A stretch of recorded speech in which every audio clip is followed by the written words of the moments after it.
Salut à tous, donc comme vous savez, je suis un homme plutôt pressé.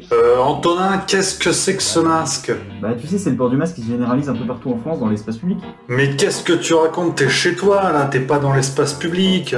Et est-ce qu'Internet n'est pas aussi un espace public? Et c'est là. How dare you? Là, tu pressé. Très pressé. Le port du masque obligatoire se généralise donc dans certaines grandes villes comme Paris, Marseille ou encore Strasbourg. Et le gouvernement a annoncé que 19 départements étaient désormais en vigilance rouge. Ouais, ça y est, ouais. On pensait pas que c'était possible, mais le masque est en train de devenir obligatoire à l'air libre dans des grandes villes françaises, mais je pense qu'à ce rythme-là, tout le monde va suivre. Et c'est vrai qu'on comprend pas tout, parce que si on tend un œil un peu attentif sur les chiffres, le nombre de contaminations augmente parce que mécaniquement il y a plus de tests, mais la mortalité semble rester sous contrôle. Il y a quand même une vraie décorrélation entre les actes et les faits. Bon, maintenant c'est pas la première fois, hein, en marche.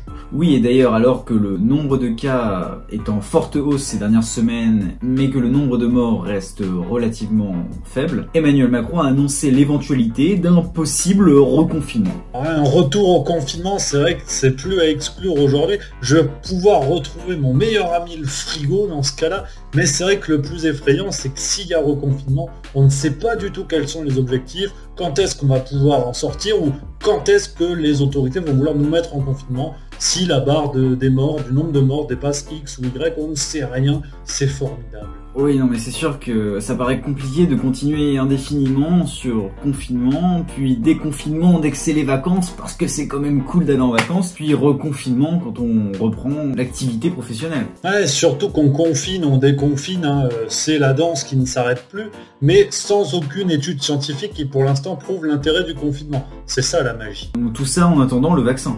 Bah le vaccin, j'ai bien regardé les infos, il y en aurait un apparemment. Hein. Apparemment, il y a même des pays dans le monde qui en ont commandé. Hein. Bon, il est russe, ça c'est chiant, ça c'est vrai que c'est emmerdant. On aurait préféré qu'il soit américain, par exemple.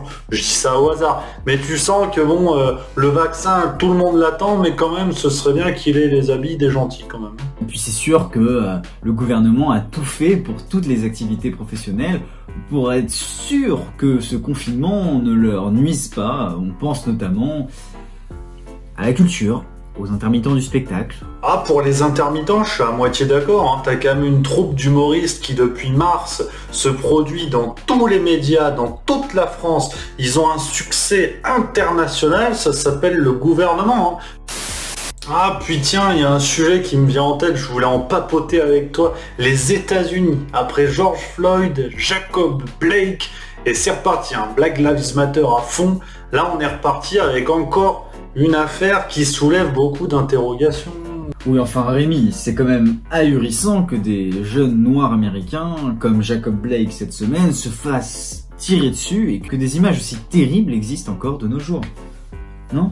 Ah, je savais qu'on n'allait pas être d'accord, mais allez, si j'essaie d'être sérieux 2 minutes, il y a un élément dans ton discours que je trouve quand même sujet à question, c'est que un fait ne devient pas plus grave lorsqu'il est filmé.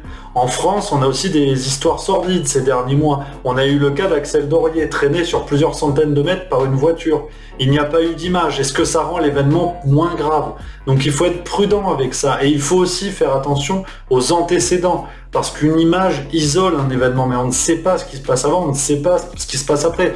Pour le cas de Jacob Blake, là encore, alors je dis ça sous réserve de vérification, n'hésitez pas à aller checker tout ce que je vais vous dire. J'ai trouvé ça sur internet, sur divers articles différents qui ont repris ces faits-là, mais au moment de son interpellation, Jacob Blake se serait dirigé vers sa voiture pour récupérer une arme blanche, notamment un couteau qui a été retrouvé apparemment sur le sol du véhicule. À vérifier tout ça, mais il est quand même très important d'être prudent parce que la cause ultra importante qu'est Black Lives Matter ne mérite pas un traitement des faits sans aucun sérieux, sans aucune prise de recul. Bien au contraire, si on veut espérer combattre et vaincre le racisme, il faut du sérieux, il faut de l'attention et il faut tout considérer pour défendre toutes les causes qui le méritent. Oui, enfin, je suis désolé, même s'il avait un couteau dans sa voiture, ce n'est pas à la police de tirer à bout portant comme ça. Là, on s'engage dans un vrai débat qui fait l'actualité, hein, forcément les violences policières. Mais comme disait Max Weber, un philosophe allemand, l'État c'est l'organe qui a le monopole de la violence légitime. Donc c'est un débat compliqué. Je suis pas en train de te dire que cette balle dans le dos c'est mérité. Aucun être humain sur Terre ne mérite ça, bien évidemment. La légitimité des manifestations, pour moi, elle est tout entière. Mais aujourd'hui, regardons le monde dans lequel on vit. Nous avons forcément des attentats, nous avons du terrorisme, nous avons des personnes qui passent à l'acte meurtrier sans aucun indice qui aurait pu permettre de le deviner, de les arrêter à temps. Donc comment fait-on pour régler tout ça ? Il est trop facile de s'émouvoir sur les réseaux sociaux et de condamner les faits immédiatement parce qu'un homme a tué sur un autre homme. Tout cela est bien trop complet. Gardons les émotions un petit peu à la maison et essayons de réfléchir avec lucidité. Après, bien évidemment, ces faits-là sont dramatiques et pour les familles, c'est terrible. Mais l'émotion n'est pas le meilleur des juges. Eh oui. C'est scandaleux en tant que Français. Après, je ne suis pas américain, donc je parle en tant que Français. Mais c'est scandaleux que la police puisse tirer sur quelqu'un alors même qu'il n'y a eu aucun jugement. Enfin, je veux dire, le policier est le garant de l'ordre, pas du meurtre. Et puis je sais pas Rémi, mais la délinquance c'est aussi de l'autre côté. Je sais pas si t'as vu un jeune blanc de 17 ans qui a tiré et qui est soupçonné d'avoir tué 2 manifestants.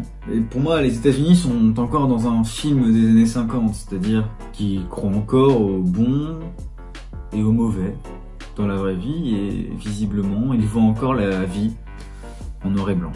Ah, la transition est belle, je te l'accorde. Celle-là, elle est belle. Mais quand même, là encore, soyons lucides.